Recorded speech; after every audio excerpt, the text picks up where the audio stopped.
سلام بچه‌ها، خوبین؟ امیدوارم حالتون خوب باشه. توی این سری از ویدیوها قراره سوالات امتحان نهایی یکی از استان‌های دیگر رو با هم دیگه حل کنیم. پس بدون معطلی بریم سراغ حل سوالات. خب بچه‌ها، سوال 6 قسمت الف گفته بین عدد 3 و 4 دو عدد گنگ بنویسین. برای نوشتن دو تا عدد گنگ کافیه چیکار کنیم بچه‌ها؟ عدد 3 و 4 قراره بینشون دو تا عدد گنگ بنویسیم.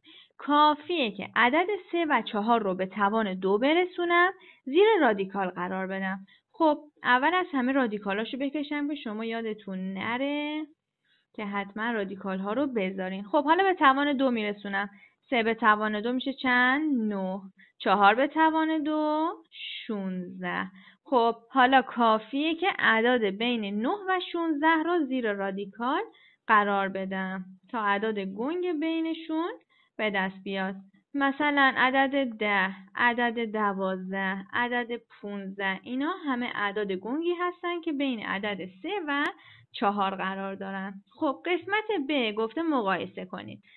گفته 3/10 با دوره گردش 3. دوره گردش یعنی چی؟ یعنی اینکه هی عدد 3 تکرار قراره بشه، همینجوری تا بی نهایت ادامه داره. ولی این سمت 3/10 جلوش عددی دیگه وجود نداره، 0 در واقع.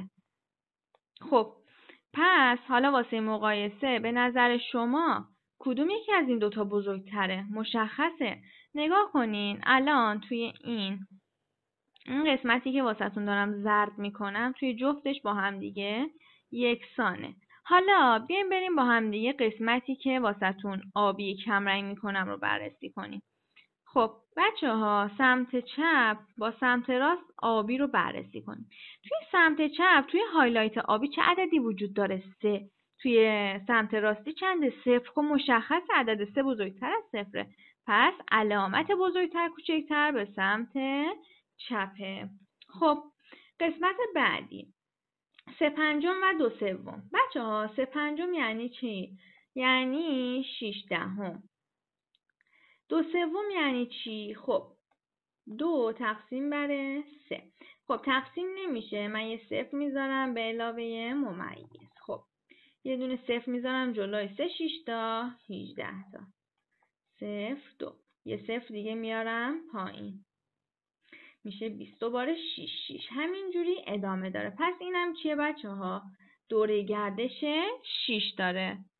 پس به این صورته تکرار میشه. هی 6 قراره تکرار بشه، ولی اینور فقط 6/10 رو دارم. دوباره هایلایت زرد رو نگاه کنین. هایلایت زرد توی دوتاش یکسانه. خب حالا کافیه قسمت هایلایت آبی رو با هم بررسی کنیم. هایلایت آبی تو سمت چپ چه عددی بچه‌ها؟ 0. تو سمت راستی عدد 6. کدومش بزرگتره بچه‌ها؟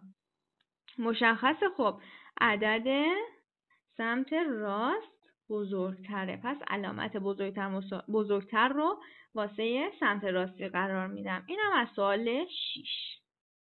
سوال 7 گفته در شکل زیر M وسط AB از ثابت کنید AD مساویه با BC. خب بچه‌ها برای اثبات کردن اول از همه فراموش نکنین که فرض و حکم مسئله‌تون رو یادداشت کنین. خب فرض چیه؟ فرض گفته M وسط AB. خب AB کجا میشه؟ میشه این خطی که اینجا کشیده. با رنگ سبز واسهتون پررنگش کردم. خب گفته M وسط این قرار داره. یعنی چی؟ وقتی وسطش قرار داره یعنی پاره خط AM با MB برابره. پس من توی فرض میتونم بنویسم چی؟ AM مساویه با MB. حالا حکمم چی گفته؟ گفته ثابت کنید AD مساویه با BC. پس توی حکم میشه AD مساویه با BC. خب حالا بریم با هم اثباتش کنیم. خب برای اثبات ما از فرض مسئله استفاده میکنیم. اول از همه گفته AM مساویه با MB. خب حالا بعدی به نظر شما توی دوتا مثلث AMD و MBC کدوم دوتا زاویه با هم برابرن یا کدوم اجزای دیگه هستن با هم برابرن؟ بچه‌ها توی این دوتا مثلثه که الان واسهتون هایلایت میکنم، مثلث ADM و مثلث چی بچه ها؟ MBC. توی این دوتا مثلث کدوم اجزای دیگه هستن که میتونیم واسه اثبات استفاده کنیم؟ زاویه M1 و زاویه M2. چرا با هم برابرن بچه زاویه M1 و M2؟ چون متقابل به رأسن و میدونیم زاویه های متقابل به رأس با هم دیگه برابرن. بچه ها همونطور که میبینید یه زاویه دیگه به من داده. کدوم دو تا زاویه هن؟ زاویه A 90 درجه، زاویه B هم 90 درجه. خب این دوتا زاویه هم تو جفت مثلث ها با هم دیگه برابرن. پس من میتونم بنویسم زاویه A مساویه با زاویه B مساوی با 90 درجه. خب من الان حالتهای که میتونستن با هم برابر بشن رو نوشتم. خب این ضلع، این زاویه است و این هم زاویه. بچه ها دوتا مثلث ADM و MBC به چه حالتی با هم دیگه هم نهشتن؟ دو زاویه و ضلع بین. پس ADM با MBC چی شد؟ هم نهشت شد. بچه ها زمانی که دوتا مثلث با هم دیگه هم نهشت میشن یعنی اجزاشون روی هم دیگه قرار میگیره. خب وقتی MB با MA برابر باشه روی هم بیفتن، از طرفی این قسمتشون که زاویه دارنم رو هم بیفته، اون وقت کدوم اجزان که با هم دیگه رو هم میافتن؟ خب AD روی BC میفته، MB روی AM افتاد، پس DM روی BC میفته، یا در واقع با هم دیگه برابرن. حکممون چی شد بچه ها؟ ثابت شد. اینم از این سوال. حواستون باشه که حتما فرض و حکم رو توی مسئله بنویسین، یادتون نره. سوال 8 قسمت الف گفته حاصل عبارت زیر را به دست آورید. رادیکال 50 منهای رادیکال 18. بچه ها رادیکال 50 رو میتونم به چه شکل بنویسم؟ 25 ضرب در 2 مگه نه؟ رادیکال 18 رو چی میتونم بنویسم؟ 9 ضرب در 2.